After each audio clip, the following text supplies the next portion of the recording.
All right. We don't have a lot of time here, so I need to just jump in here. Okay, what I'm going to go through here is a very simple one so that you can see, and I put these slides up and that they're along with, I put up a file called div clock, which you're going to need as I go through this particular one right there.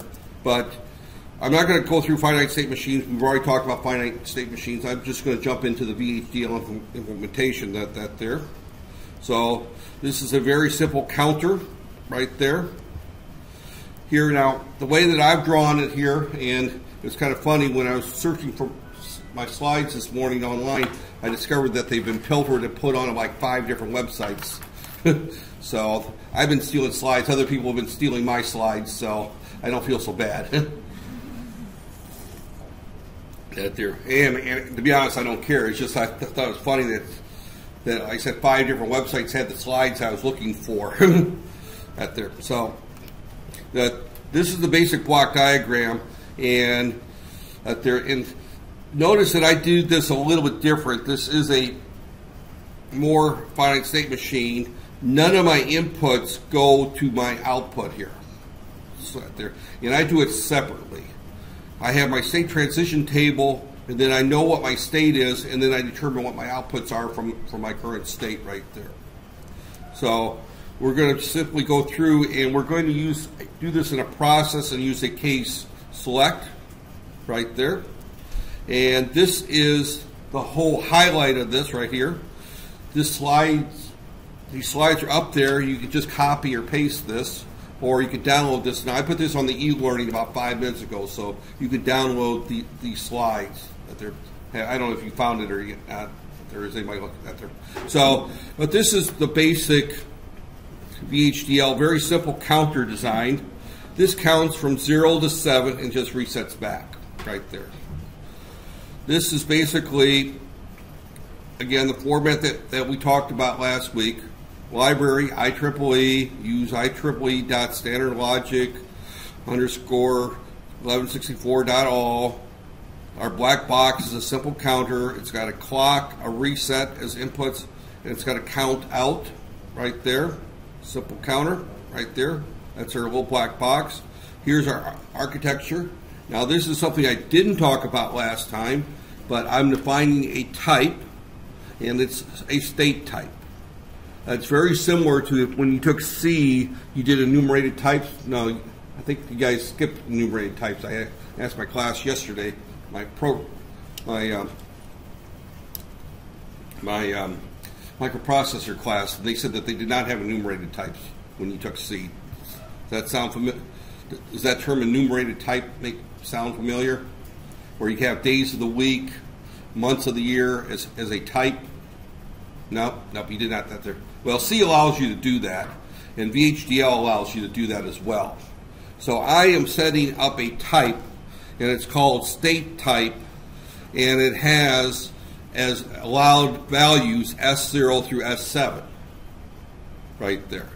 And then I have an internal signal within my architecture called state, and it's of type, state type right there. So we basically have a new variable called state, and it can have 8 different values, S0 through S7 right there. So, and you can do that with days of the week, months of the year there. This is a standard way of doing states right there. And basically this is the code for it. And every time I move that mouse, it does that there. Okay, so we do this within a process. And a process means that nothing happens until one of those inputs change. So we've got 2 inputs, clock and reset. If one of those changes, then this process is each statement is executed in a sequential fashion like a computer program. So I'll begin right there. Now this state machine has got a problem. It's at there, and I'll tell you what it is right now, is that I put a reset on here, and I forgot to put the reset in the state definition. That there. I have another set of slides where I show how that's done, for today, we don't need to worry about that so much right there. So if there's a clock event and the clock is equal to 1, so that's a rising edge case. When we're in S0, we go to S1. When we're in S1, we go to S2. So we just define here our states right there as we move from one state to the other right there. And this is what I'm going to want you to do here. And again, as I recall, you should be able to. No. Okay, you're going to have to type that. I thought I had it in such a way that you could just steal it, but right there. So that's the basic code right there. So again, we repeat all the projects that we've done before, only this time it's of type TDF. And I'll go through this here later. Matter of fact, I'll type that in here in a few minutes. Simulate it. Now again, we're going to simulate this a little bit differently. Right there, this is the node finders. Now, the one thing I will be adding is there's a node here called state. I will be adding that so we can see what state we're in. And this is what we're going to see for our simulation right there. Now going back to my file here, right here, now you'll notice here that I end the process right here. Right there, I end the process. So this is the process here, right here.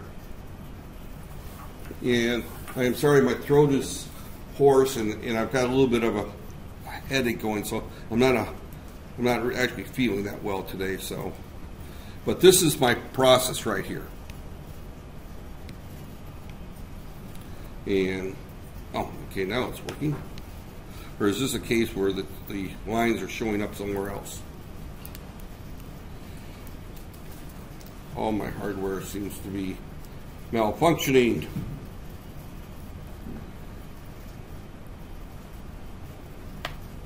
All right, this right there, and if we go back to that there, that's this right here. That's a state transition table. You know, if we look at my model right there, this tells me how I go from one state to another. I'm going to show you another example here in a few minutes that's much more complicated, and I'm not expecting you to do that one. It's actually a midterm project that I use for my advanced course right there. This down here is the with select right there, and that just simply says that when I'm in S0, this says with state, when I'm in S0, I want to output 0 to X right there. So this is there. If I want to change my count right there, I can change, you know, the sequence right there. So I can still have that there. Matter of fact, that was the assignment that I always did, is I just had them edit this part of the file right there. So that there. So I'm going to kind of go through there and that there. So this was basically a simulation type lab. Only I'm going to go through and edit that there. So let me go through another series of slides here relatively quickly. And I'm actually going to just go through, this is a different one, and this is basically, I'm doing a stoplight, basically what it is what, right there. Now this one has a time delay function right there, and I'm not going to go through the time delay function right there, but time delay simply means that we can start it and we stop it right there. So I just want to kind of, you know, Vinity stoplight, it's got NSEC, which is an output. We can tell it how many seconds we want to be in a particular state, and it actually has multiple states for that they're S0 and S0A, S1, S1A. This has got 3 states. But what I want you to notice here is that when we look at this slide right here, you'll see that I can look at when I'm at S0A, I look at time and time expired. If it's 1, we go to state 1. If it's 0, we stay in S0A. So we could put an if then else within that structure right there. So this particular state machine actually shows right here, I did it with a table, not there. So, right there. So this one's a little bit more complicated, and when I run the simulation, this also required some, a time delay function, which I put that time delay function up there. As I said, I'm not going to have you do that, but just if you want to look at it, right there. There, guys. And not everyone, I think, got the message that we moved rooms here. So, that there. And this just goes through the steps of doing a multiple project. Again, this is similar to what we did with the full adder and a half adder right there, where we have that there. Now, the only thing is that you can see that we go in this one state, we stay in so many seconds, then we go to our start state, then we stay in so many seconds at there. One of the problems we've got here is that the only clock we got available to us is like 24 megahertz. It's a very fast clock. So I have another function I put up there called div clock, and div clock allows you to divide the clock down right there. And this is the code for div clock. It's a very short little that there, and all it does is just simply counts up to 50 million and then sets changes the state right there and starts over again. All that is just a clock divider right there. So in the lab, this is the lab for that there. So basically the lab for this is a little bit more complicated. I went through and specified that's for a stoplight. That's similar to the one that was in the textbook. The only difference is between that one and the one in the textbook is that I had two states for each one, S0 and S0A, and the whole idea there is that one state was to start the timer and the next one was to actually implement that there. So I am going to try to, let me go back to right here.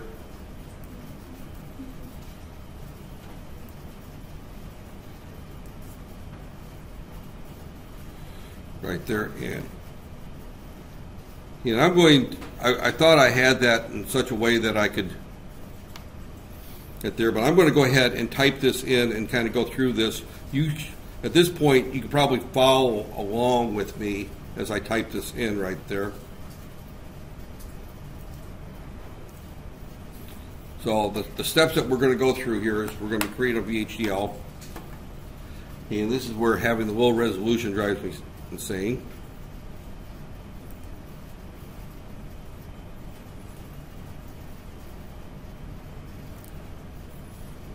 So we're going to do a new, this time we're going to create a VHDL file right there. So we create the VHDL file, and it's going to look like this right here, and I'm going to just kind of blow this up, and I'm just going to, I hate to do it this way, but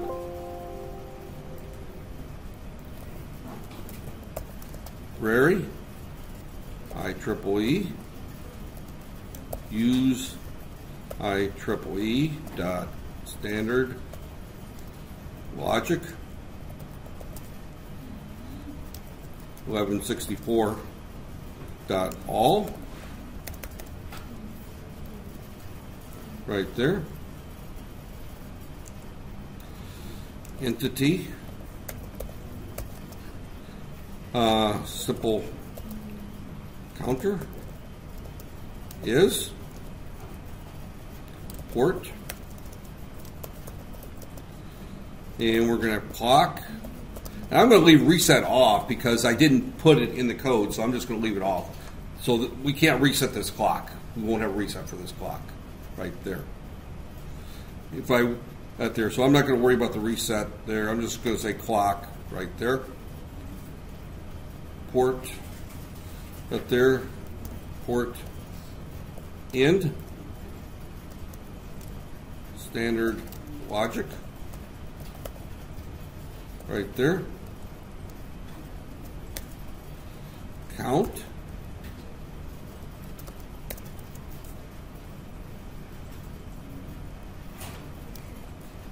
out, standard logic, vector, and you see this is a vector this time, and the size of our vector is 3 down to 0.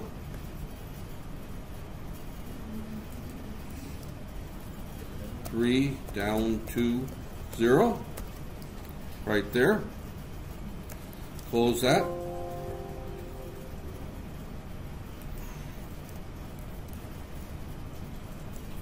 Right there. And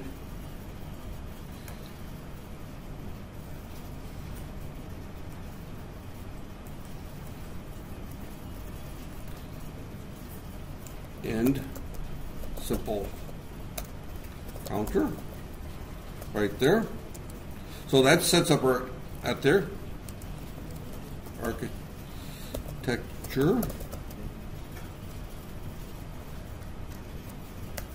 behavior, and again that could be called whatever you want. Of simple counter right there is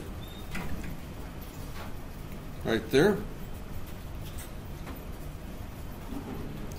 And then we define our type, state type is S0, S1, S2, S3, S4, S5, S6, S7, right there. Semicolon, nope. Semicolon. Right there, and then we define our signal,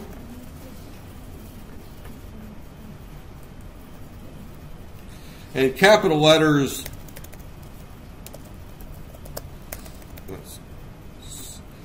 signal right there, state type right there.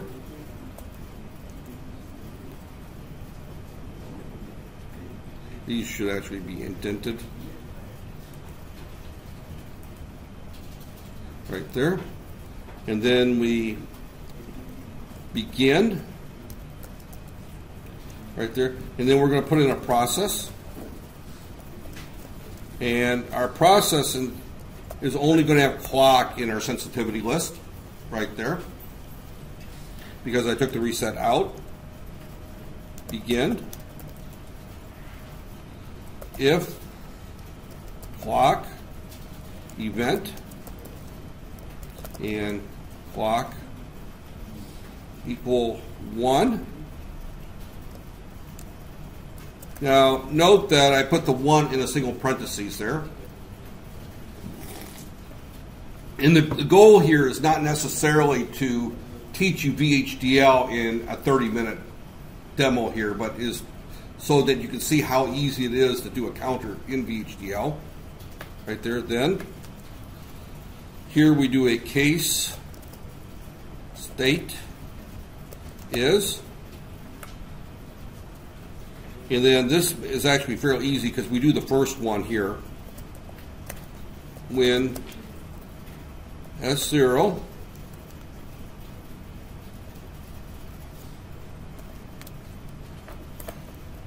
right there, state goes to S1 right there, and I'm going to go full screen on this one here because I'm going to copy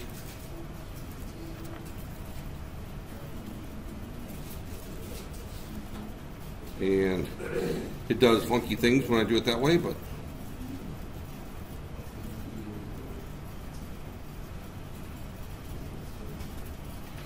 we need 4 of these, so we'll do this once more.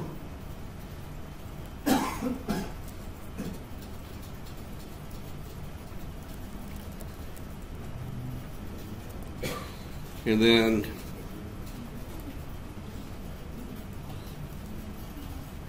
copy it. And then what we're going to do at this point here is just change this to 1, 2, 3, 4, 5,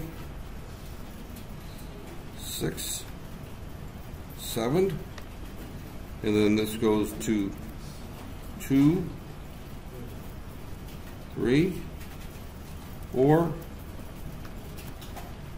5, 6, 7, and then back to S0 right there. Go back and look at my code here. Right there. End case.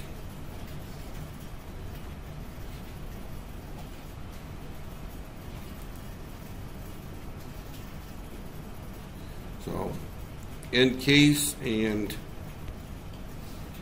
if and end process.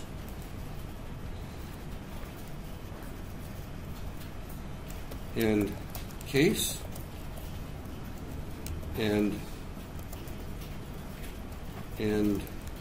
if and end process. Right there. So that's our code there. Now we do the second part of this, and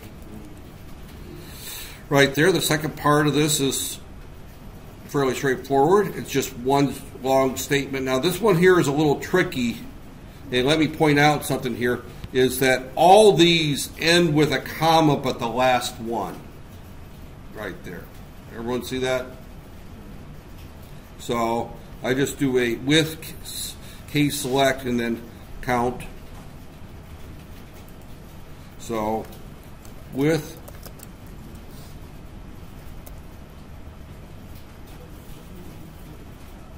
state, is that right?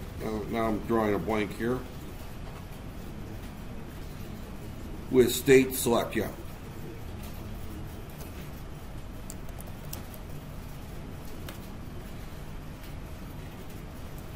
Right there. And then go back here to then count.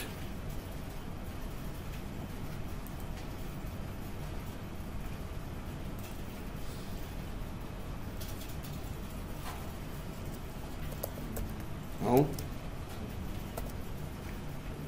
Receives.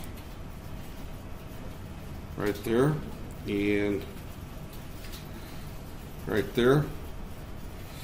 0 when S0, okay.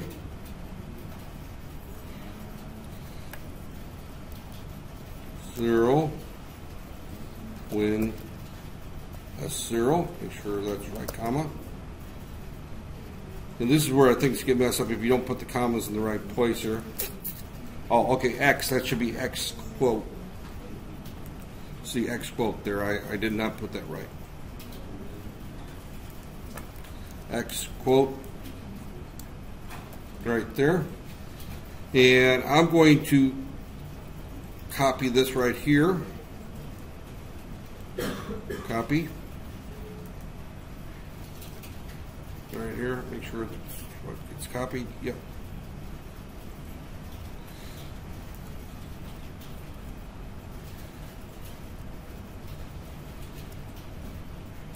We'll line them up here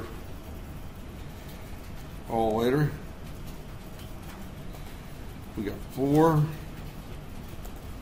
5, 6, 7, 8 right there. Now I'm just going to tab that one over to get them all lined up. Remember that this last one changes to a semicolon. That there. And this becomes 1, 2, 3, 4, 5, 6, and I'm missing one.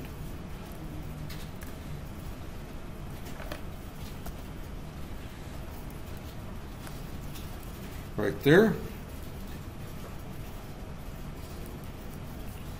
1, 2, 3, 4, 5. There's something still not right here. 1, 2, 3, 6. Yeah, that's right. Yeah, 7. Okay. And what is that? I don't know what that's. STX.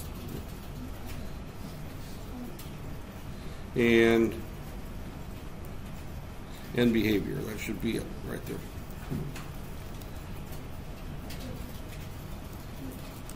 End behavior. Right there. That should be it right there. I'm going to go ahead and make sure that this is right, so that way you can correct it there. So I'm going to go ahead and file save as. Now, I put them in designs, and I'm going to call this simple counter right there. And this file name is simple counter. Now this file name has to be the same name as what I define the architectures. All those names have to match right there. So save. Create a new project right there. And this is where I've got to unplug. And I'm just going to hit finish right there. Now, at this point, I'm going to go ahead and compile this and see if I did everything right. And we got a problem. Expecting or identifier of 32 near text.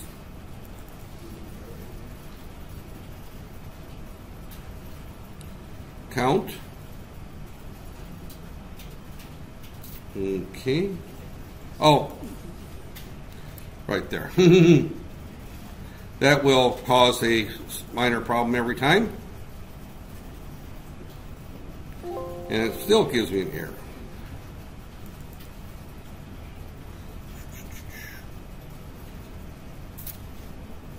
When did you with state select count?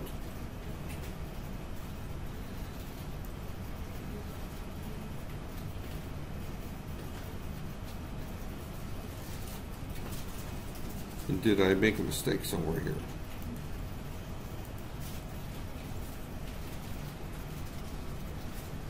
Oh. And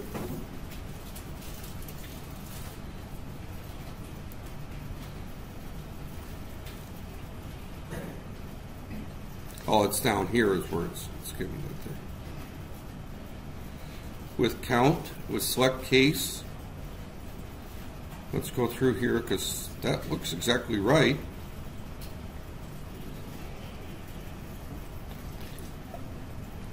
Let me see what the error is. Near text.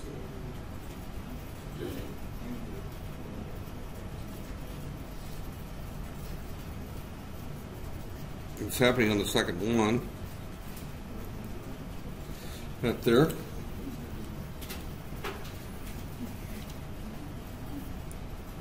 And the error is expecting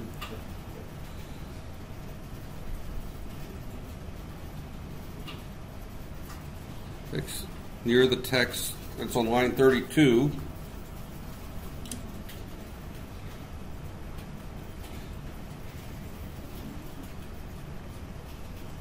What have I done wrong there?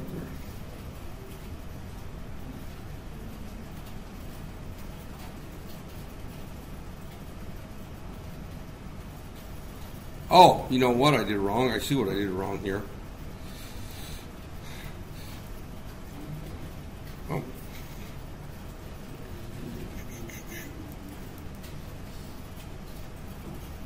I see exactly what I did wrong here.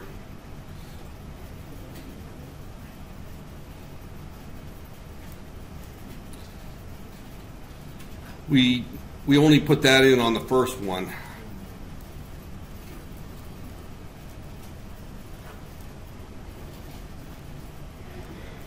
When you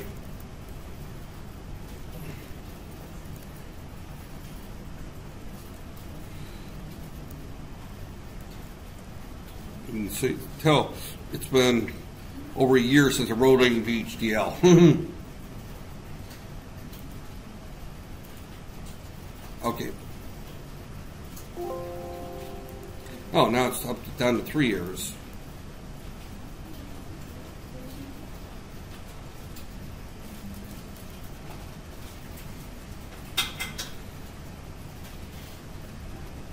Near X. All right, I don't see a problem there. It says that it's seen. Oh, I see the problem. This comment is missing. Yeah, the error is not very clear, is it? Right there. It says near text right there. So.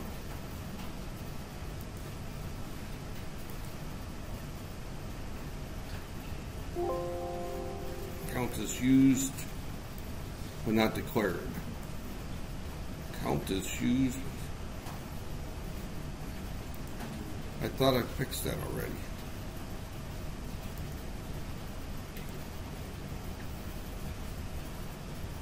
Okay. Okay. It's now working, so let me go ahead and put it up there.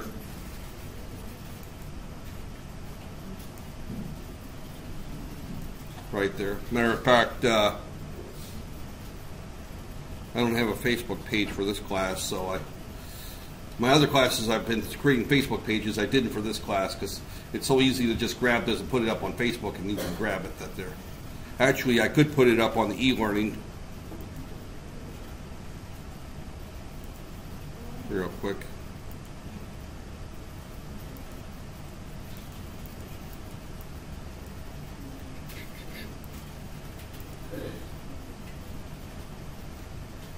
I'm going to put it up on e-learning, but I'm going to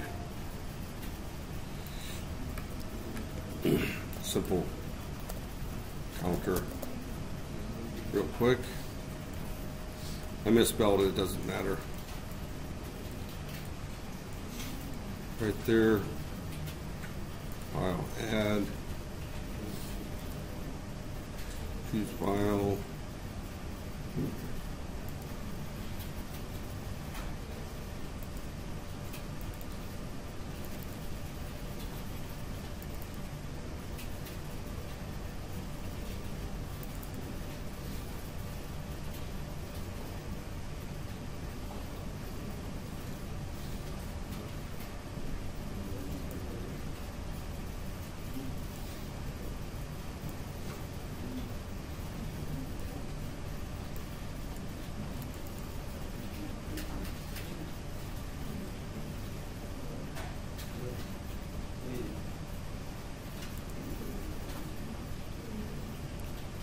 Okay. All right, I just put the file up there for those, if anybody's struggling to get it right. You can cheat and download it. Right there. So. Okay. Now, this is that there. Now, the only problem is that I'm going to, for right now, I'm going to just create a symbol for this file right here. And the reason is that I'm going to download another file right here real quick. Div clock, copy.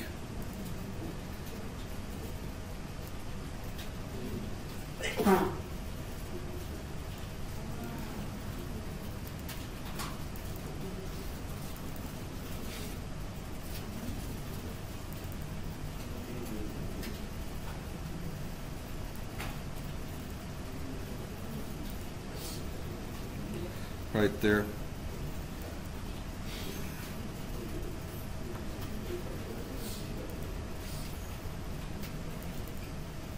And I'm going to create a symbol for that one real quick there as well.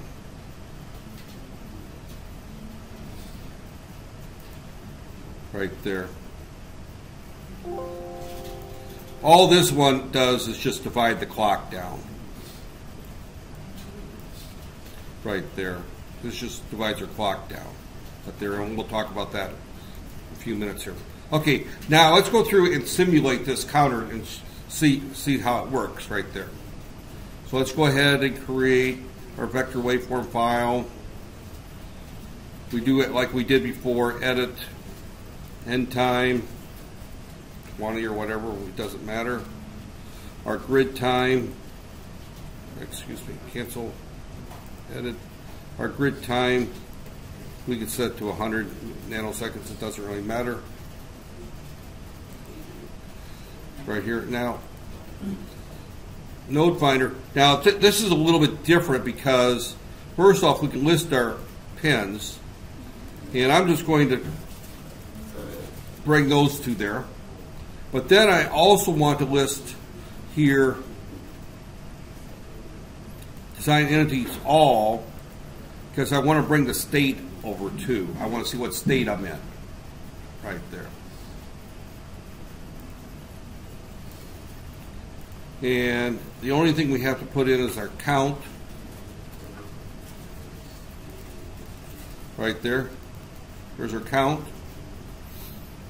Save this. And run it.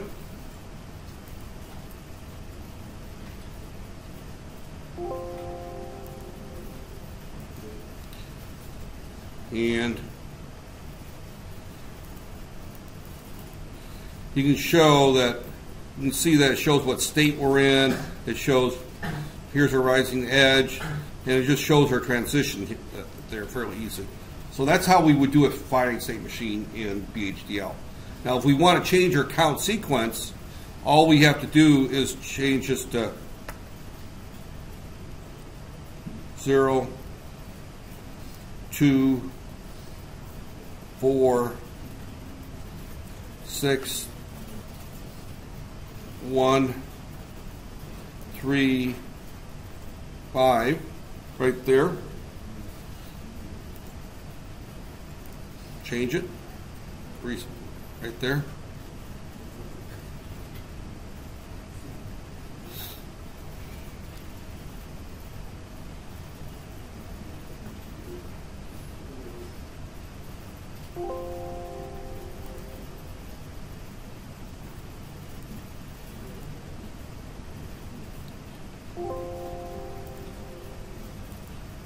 And you'll notice that my count now is 0, 2, 4.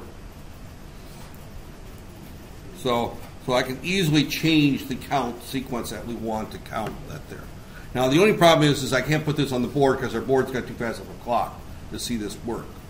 So I'm going to let you go through and do this. The next thing we would do is assign our pins. Right there. Edit. And assignments, pins. Now, before I go any further, let's go ahead and go back to our desktop and pull the DE2 users pin table right here. Right here.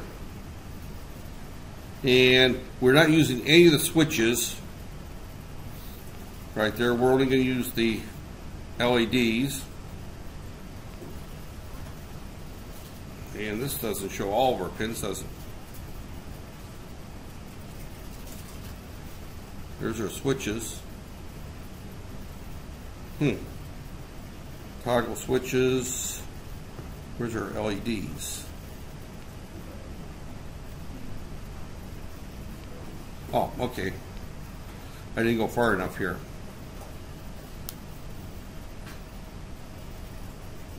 Push buttons, there's our LEDs. And then we should also find,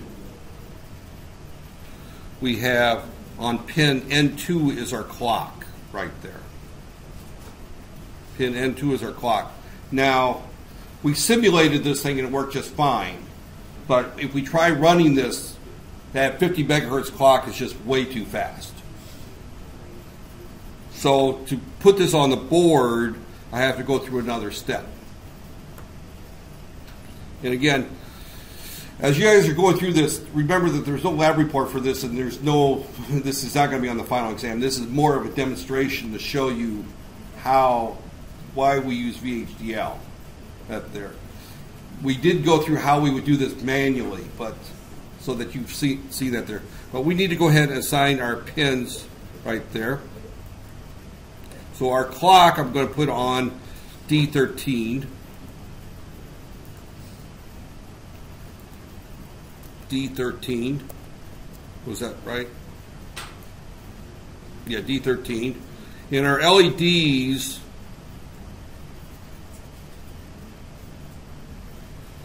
let's just use our green LEDs.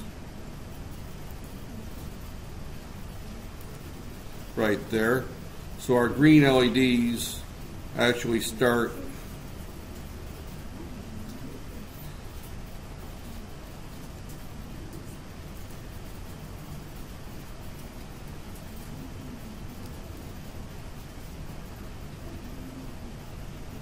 right here.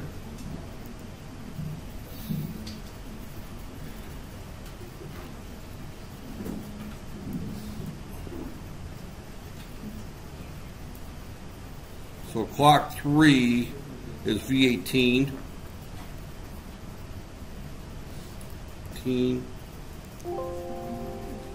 Function not valid. This is V18. Okay. This is a D. You know what? I'm going to pull up the other.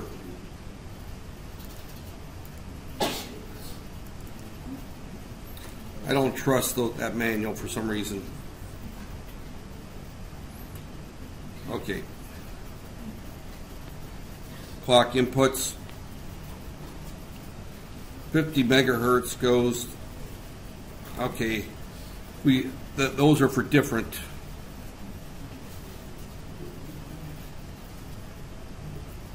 Associate pins. LCD. All right, it tells me, which doesn't give me, where's the pin number for 50 megahertz? Oh, there it is. D13, that's right, that's one I used. 7 segment. Toggle switch. Green LED. Yeah, V18. Oh, you know what?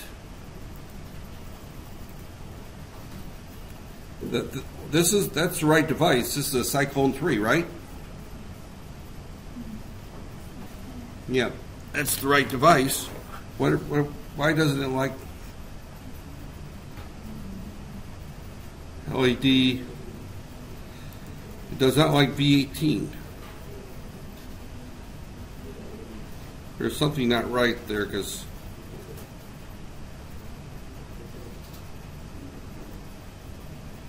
B1. No, this is, for whatever reason, this is not giving me a V18. We got a problem with our pins here.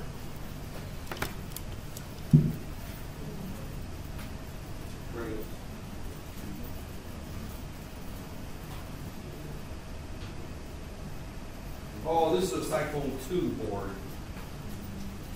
Got there. I got the wrong part selected. Okay, I apologize. That's why I'm getting messed up here. Not the first time I've made mistakes here. Assignment device. Cyclone 2. Right there. And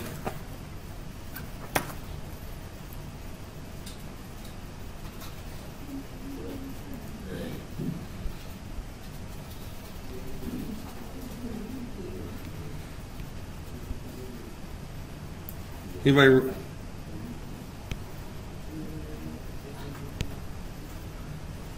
And as I recall, we couldn't read that.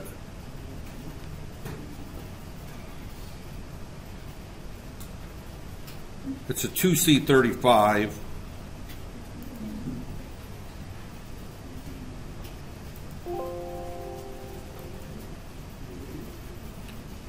C35.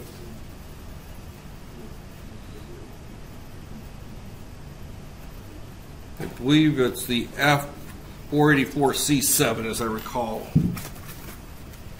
And I stuck it to you with the good eyes last time. So I'm going to read that as EP.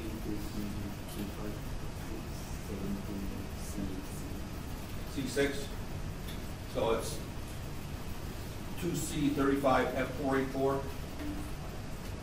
So,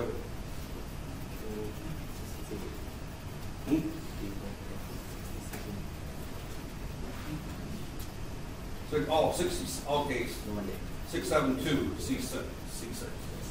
Okay, so it's this one here. Okay.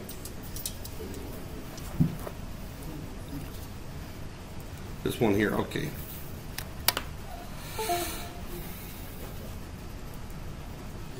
And unused pins.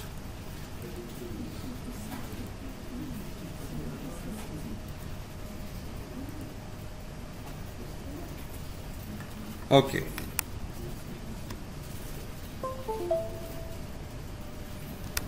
And now we need to recompile it.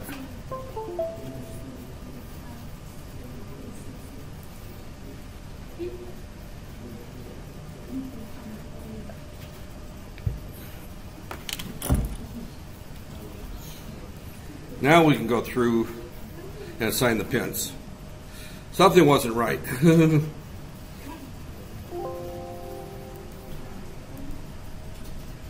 Pins. Our clock, we said, was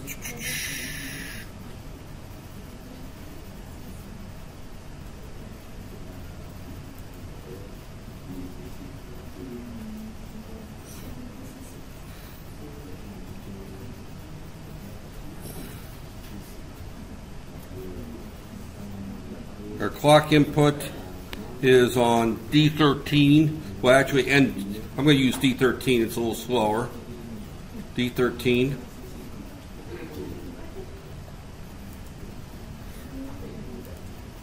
D13. Now let's go to our LEDs.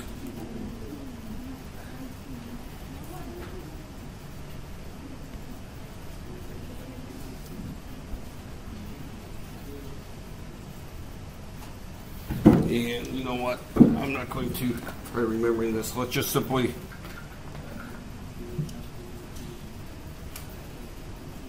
AC 22.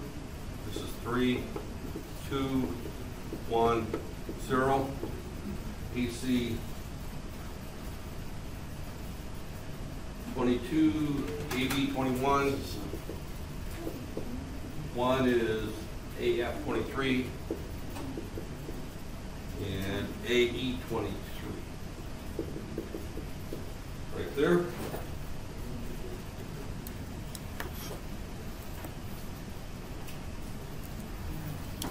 And AC 22,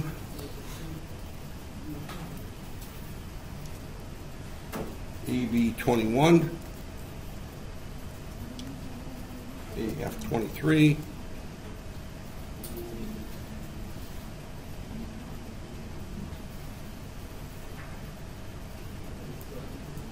and AE 23. Okay. We close that.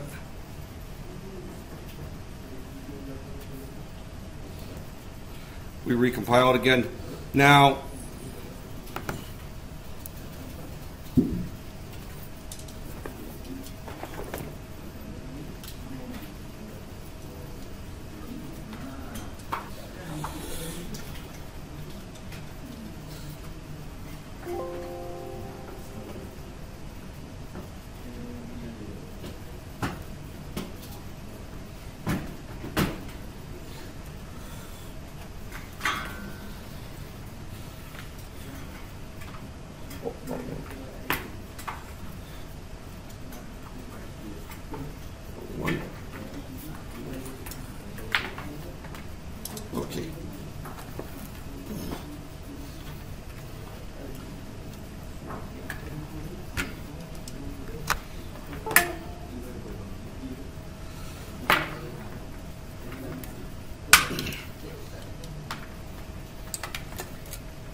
Now, when I run this here, you'll see that I got 3 LEDs on.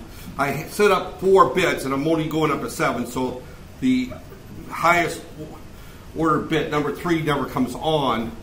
But notice that they're on constantly. That's because I'm running with a 27 megahertz clock out there. So I need to slow the clock down. And the only way of doing that is fairly simple, is I'm going to create a new file, block diagram right there.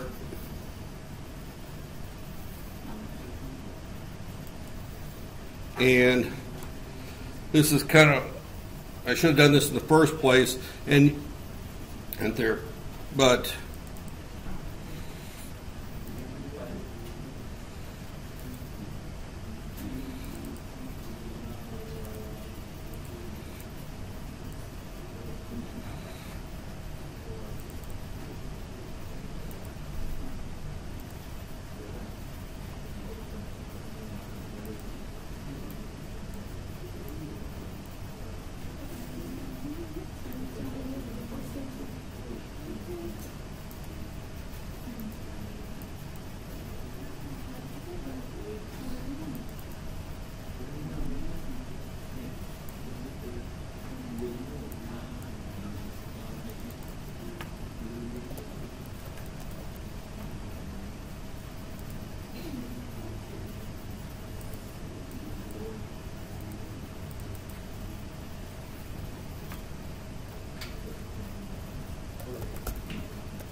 what I did here is that I created a new file right here. I kept the same pin names that there, and all I did is just stick in this clock divider in there, divide the clock down. But I can't simulate that. If I try simulating it, it takes forever. But now if I program that into my part,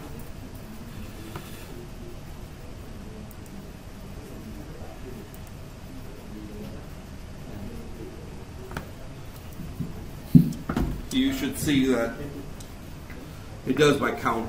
It's going to be counting right there. Right there. So, right there. That's really the whole goal of going through the demo today. Right there. So, you can take it as far as you want. You've got till 10 o'clock. So, right there. You know, again, there's nothing to turn in. This is more for just your experience so that you can see how it's done. That there. Trust me, we did not do in this class a counter design without using VHDL. If we wanted to do a counter that did 0, 2, 4, 6, 1, 3, that would be a very drawn out process. That there. And you look at the textbook on that there. With VHDL, it's just simply a matter of reordering that there. So it's a fairly straightforward way of doing it. And then, of course, the other one, which I didn't do, is the stoplight, where we go through. After I just put that code up there. You can look at it from those slides. But again, this is not going to be on the final exam, so don't spend a lot of time between now and the final exam looking at this. Look at this after the final. At there. So There's nothing on the final exam on VHDL. You won't even see the word VHDL on the final. That's there. However, when you get to wherever, they're probably going to be using Verilog or some other language that they've expected you to see a high-level language. And that's why I spent about a week on it at there. So next week, what I would like to do is everybody going to be here next week during the revision week?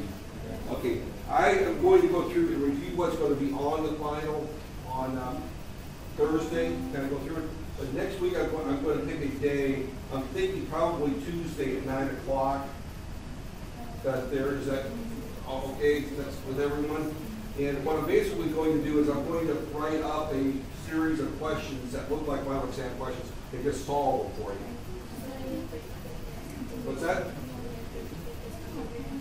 I still can't hear my you have a practical test on that day? Well, what day is good for you? Now, I can do it on Wednesday, anytime at 10 o'clock. I can do it Wednesday at, say, 9 o'clock. What? Wednesday okay? Okay, so Wednesday at 9 o'clock. All right, does that work for everybody, Wednesday, 9 o'clock? All right, so this Thursday, I'm just going to go through a list and tell you what questions to be looking for. And then I'm going to go through and pull 3 or 4 or 5 questions out of that there. They're not going to be the same questions, obviously, as on the final exam, but they're going to be very similar type questions out there. And I'm just going to go through and work those questions. And then I'll also leave it open for you if you have questions on any of the other ones that I give you on Thursday, if you want me to work something out on those. But that's actually going to be about an hour, hour and a half of your time. There, I have another class scheduled at 10:15.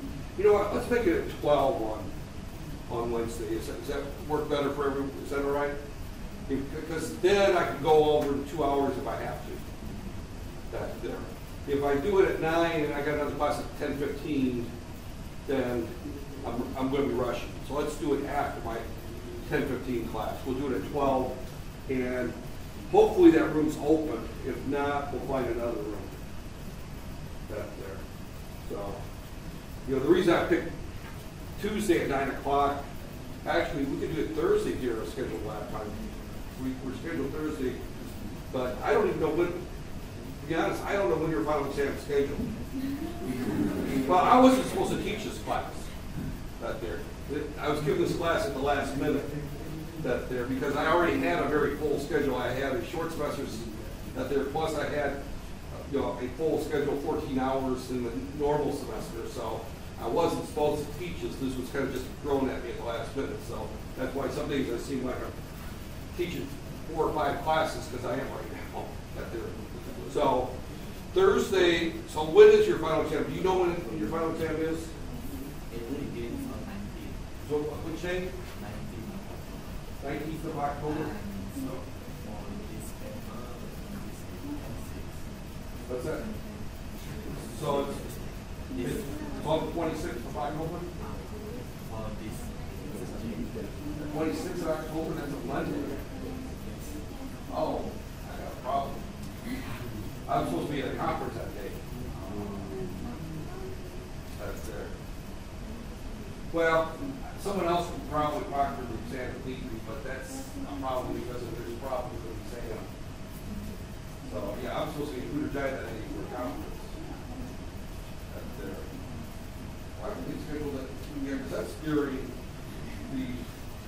the break week, too. Semester break week. Yeah. Yeah, for the regular semester. That's why I went ahead and scheduled that.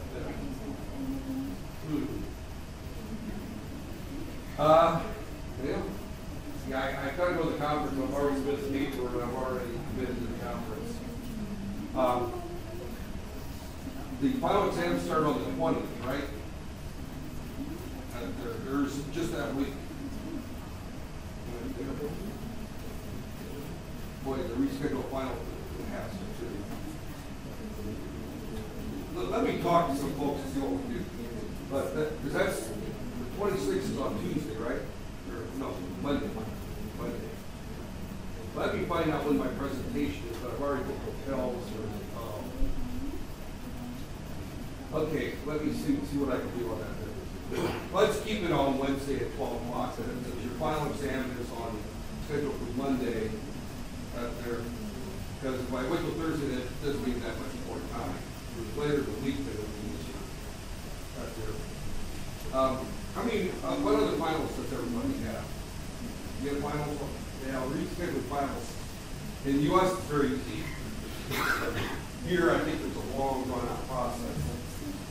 So, okay, all right. Just go ahead and work on that. Well, between now and Thursday, I'll try to figure out what to do on that.